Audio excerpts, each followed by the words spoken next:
নমস্কার বন্ধুরা, আমি শিবানীর কুকিং চ্যানেলে তোমাদের সবাইকে স্বাগত। আশা করছি তোমরা সবাই খুব ভালো আছো, আমিও খুব ভালো আছি।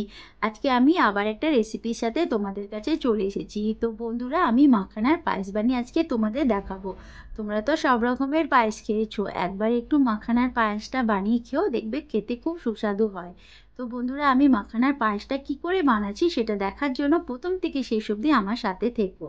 তো আজকে এই মাখানার পায়েস বানাবার জন্য প্রথমে লাগছে আমার মাখানা। আমি এখানে 1 বাটির মতন মাখানা নিয়ে নিয়েছি, আর নিয়ে নিয়েছি কাজু।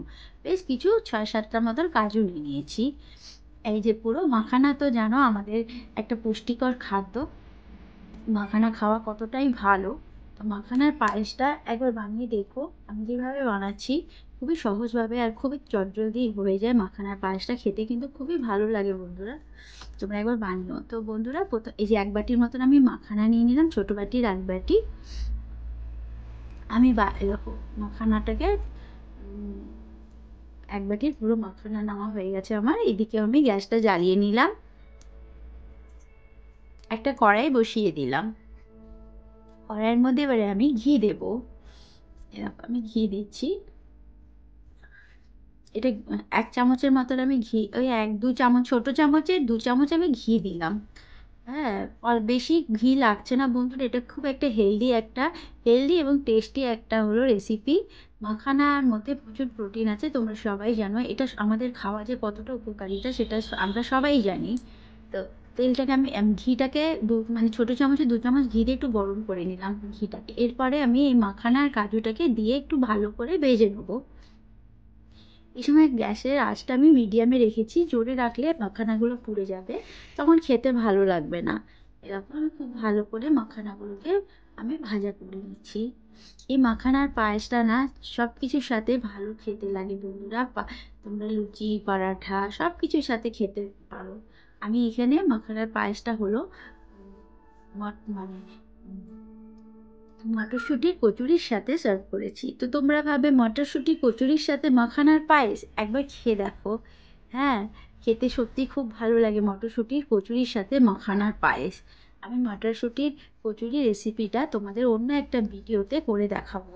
তো আজকে যেহেতু ভিডিওটা অনেক বড় হয়ে যাবে, তো সেই জন্য আমি মাখানার রেসিপিটাই খালি একটা ভিডিওতে দেখালাম। আর একদিন আমি মটরশুঁটির কচুরি বানিয়েছি, সেটা কিভাবে বানিয়েছি সেটাকে আমি আরেকটা ভিডিও বানিয়ে দেখাবো।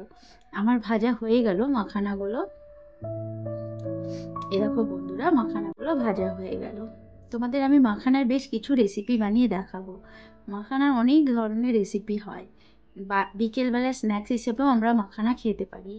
ওর রেসিপি আমি বানিয়ে দেবো তোমাদেরকে। খুবই ভালো লাগে বন্ধুরা, বাচ্চাদের জন্য এটা খুবই ভালো। বাচ্চা বয়স্ক সকলের জন্য মাখানা খাওয়াটা খুবই ভালো, আর খেতে ভালোই লাগে মাখানা। কিন্তু রান্নাটা এমন হওয়া চাই যেন এর পুষ্টিগুণ যেন নষ্ট না হয়, সেই দিকে ধ্যান রেখে আমাদের রান্না করাটা খুবই দরকার। আমি না 2 বাটিতে ভাগ করে নিলাম, যেহেতু একটা বাটির মাখানাকে আমি মিক্সিং জারের মধ্যে পিষে নেবো। আমি ভাজা করলাম ঘি দিয়ে মাখানা আর কাজুকে, তো আমি 2টো বাটির মধ্যে সমান ভাগে ভাগ করে নিলাম। একটা বাটির মাখানাকে আমি মিক্সির মধ্যে দিয়ে দিলাম, মিক্সির বাটির মধ্যে এরকম দিয়ে একটু পেস্ট করে নিলাম, মানে পাউডার বানিয়ে নিলাম। মাখানার কাজুটাকে ঘিয়ে ভাজা মাখানার কাজুটাকে তখন পাউডার বানিয়ে নিলাম মিক্সির বাটির মধ্যে দিয়ে। তারপরে আমি এই বাটিটার মধ্যে, কাচের বাটির মধ্যে ঢেলে দিচ্ছি। এরকম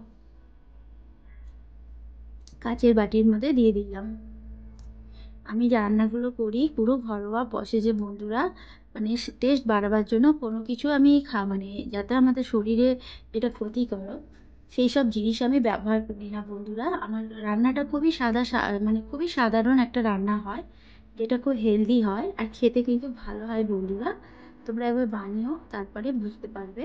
আবার গ্যাসটা আমি জ্বালিয়ে দিলাম, মাখানাটা গুঁড়ো করে নিয়েছি, দেখিয়ে দিচ্ছি তোমাদেরকে। গ্যাস জ্বালিয়ে একটা কড়াই আবার বসিয়ে নিলাম। আবার ওই কড়াইয়ের মধ্যে একটু দুধ দিয়ে দিলাম, মানে আমার যেহেতু ছোটো বাটির 1 বাটির মাখানা ছিল, তো তোমরা কমসে কম 1 পোয়া থেকে একটু বেশি দুধ নিও। আমার দুধটা আগের থেকে গরম করা ছিল, তবু আবার আমি কড়াইয়ের মধ্যে দিয়ে দিলাম দুধটাকে, দিয়ে একটু নাড়াচাড়া করে একটু ফুটিয়ে নিচ্ছি। দেখো এটা হলো ঘিয়ের চামচ। আমি যে ২ চামচ যে আমি ঘি দিয়েছিলাম মাখানা ভাজার সময়, ২ চামচটার মধ্যে ঘি লেগেছিল। সেইজন্য আমি দুধের মধ্যে একটুখানি নাড়িয়ে নিলাম। তাহলে দুধের মধ্যে ঘিয়ের একটা টেস্ট আসবে। এদিকে আমি মাখানার গুঁড়োটা দিয়ে দিলাম। দেখো দুধটা আমার ফুটে উঠেছে, তো আমি মাখানার গুঁড়োটা দিয়ে দিলাম। মাখানার গুঁড়োটা দিয়ে একটু ভালো করে নাড়িয়ে নিতে হবে দুধটাকে। মাখানার গুঁড়ো দিয়ে আমি ভালো এই সময় মিডিয়াম আঁচে রেখেছি। রেখে আমি মাখানার গুঁড়ো দিয়ে খুব ভালো করে দুধটাকে নাড়িয়ে নিচ্ছি। সামনে হোলি আছে, তারপরে ঈদ, মানে রোজা চলছে। রোজাতে তো সবাই মিষ্টি খায়, তো এই মাখানার পায়েসটা বানিয়ে খেতে পারে। আর হলো আমাদের সামনে হোলি আছে, হোলিতেও কিন্তু এই মাখানার পায়েসটা বানাতে পারি আমরা। এই দেখো খুব সুন্দর করে হলো করে নিলাম, মানে ভালো করে খুন্তিতে ঘেটে নিলাম। এবারে আমি চিনি দিয়ে দিলাম। চিনিটা যে যেরকম মিষ্টি খাওয়া সেই হিসেবে দিও। আমি এখানে ছোট ওই আমি মাপ মানে ছোট চামচে ৪ চামচের মতন মানে চিনি দিয়েছি আমি। আমি চিনিটাকে একটা কাচের বাটির মধ্যে নিয়ে নিয়েছিলাম, নিয়ে আমি দিলাম। তোমরা মিষ্টিটা যে যার নিজের পছন্দ মতন দিও। অনেকেই বেশি মিষ্টি খেতে ভালোবাসো না, তো তখন কম করে দিও। আমি ৪ চামচের মতন দিয়েছি। আগে মাখানার গুঁড়োগুলো দিলাম, দিয়ে ভালো করে খুন্তি দিয়ে নাড়িয়ে নিয়েছি। এরপরে চিনি দিলাম। আমি ছোট চামচে ৪ চামচের মতন চিনি দিলাম। আমি অল্পই বানাচ্ছি বন্ধুরা। এই দেখো এগুলো মাখানা ভাজাটাও ঢেলে দিলাম।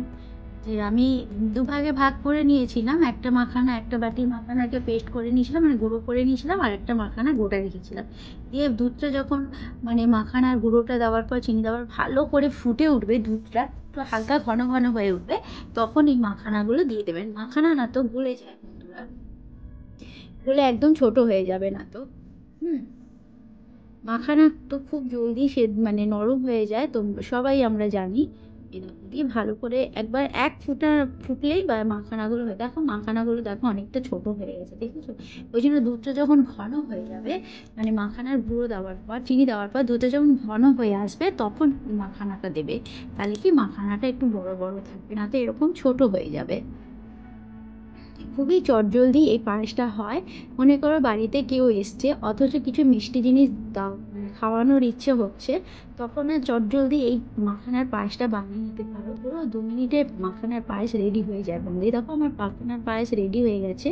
তোমরা চাইলে এর মধ্যে একটু কেশর দিতে পারো। আমার কাছে কেশর ছিল না, সেই জন্য আমি স্কিপ করেছি। এলাচের গুঁড়ো দিতে পারো। আমি এলাচের গুঁড়ো আমাদের বাড়িতে কেউ পছন্দ করে না, সেই জন্য আমি এলাচের গুঁড়োটা দিইনি। তোমরা চাইলে এলাচের গুঁড়ো, কেশর এগুলো ব্যবহার করতে পারো। এলাচের গুঁড়োটা খেতে ভালোবাসে না বলে কেউ আমার ছেলেরা, সেই জন্য আমি দিলাম না। আর আমাদের বাড়িতে খাওয়ার লোক কম, তো সেই জন্য আমি হাবি কিছু দিই না, ছেলেরা খেতে চায় না বলে। তারপরে একটু কেশরও দিতে পারো। এরকম আমার রেডি মাখানা। খেতে কিন্তু খুবই ভালো হয়েছিল বন্ধুরা। তোমরা বাড়িতে একবার একটু বানিও, তাহলে বুঝতে পারবে। খুবই চটজলদি একটা পায়েসের রেসিপি। আর মাখানা আমাদের শরীরের জন্য খুবই ভালো, সবাই আমরা জানি সেটা। বাড়িতে একবার বানিয়ে, এটা লুচি পরাঠা সব কিছুর সাথে খেতে ভালো লাগে। আমি তো মটরশুঁটির কচুরি দিয়ে, মানে মটরশুঁটির লুচি দিয়ে আমি সার্ভ করেছিলাম। খেতে খুবই ভালো লাগছিল। তোমরা ভাববে যে মটরশুঁটির মানে কচুরি বা লুচির সাথে কি এটা ভালো যায়? খুব ভালো যায় বন্ধুরা, খুবই ভালো যায়। একবার খেয়ে দেখো, বানিয়ে দেখো। এই মাখানার পায়েস আর মটরশুঁটির কচুরি বা মটরশুঁটির লুচি দিয়ে একবার বানিয়ে দেখো, সত্যি খুব ভালো যায় বন্ধুরা। বন্ধুরা আজকে আমার এই মাখানার পায়েসের রেসিপিটা যদি তোমাদের ভালো লেগে থাকে, তো আমাকে একটু কমেন্ট করো। খারাপ লেগে থাকলেও কমেন্ট করো। আমার যদি ভুল থাকে কিছু, সেটাও বলে দিও, তাহলে আমি শুধরে নেব।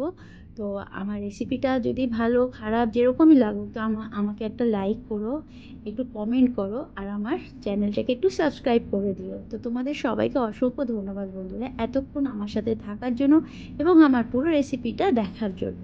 এরকম বন্ধুরা এবারে আমি একটা ছোটো বাটির মধ্যে সার্ভ করে নিচ্ছি মাখানার পায়েসটাকে। দেখো কত সুন্দর হয়েছে, দেখো মাখানার পায়েসটা এরকম। এর মধ্যে তোমরা চাইলে একটু পেস্তাও হলো, মানে পেস্তাও ছোট ছোট করে কেটে ওপর দিয়ে দিতে পারো, খেতে আরও এর টেস্টটা আরও দ্বিগুণ বেড়ে যায়।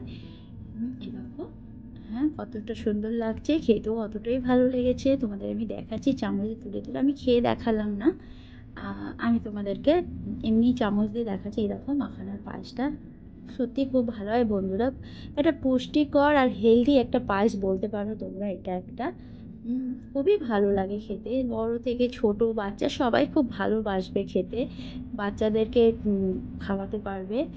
সবাই খেতে পারবে। ঘরে কেউ আসলো খাওয়াতে পারবে। এই যে আমার এটা হলো মটরশুঁটির কচুরি বা মটরশুঁটির লুচি যাই বলো।